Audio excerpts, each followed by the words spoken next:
Popularity ఉన్న ముఖ్యమంత్రుల జాబితాలో ఒడిశా సీఎం నవీన్ పట్నాయక్ అగ్రస్థానంలో నిలిచారు.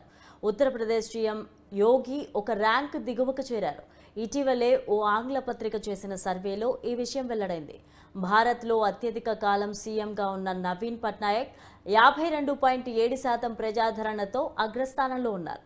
2000 నుంచి ఆయన సీఎం పదవిలో కొనసాగుతున్నారు. 51.3% పాపులారిటీతో ఉత్తరప్రదేశ్ సీఎం యోగి ఆదిత్యనాథ్ రెండో స్థానంలో ఉన్నారు. 2017 నుంచి ముఖ్యమంత్రిగా కొనసాగుతున్నారు యోగి. అస్సాం సీఎం హిమంత బిశ్వ శర్మ 48.6% ప్రజాదరణతో మూడవ స్థానంలో ఉన్నారు. 2021 నుంచి ఆయన బాధ్యతలు చేపట్టారు. 42.6%తో గుజరాత్ ముఖ్యమంత్రి భూపేంద్ర పటేల్ నాలుగో స్థానంలో నిలవగా, త్రిపుర సీఎం మానిక్ సాహా 41.4% ప్రజాదరణతో ఐదో స్థానంలో నిలిచారు. అయితే 2016 కాంగ్రెస్ను వీడి బీజేపీలో చేరిన సాహా 2022లో సీఎం పీఠమెక్కారు.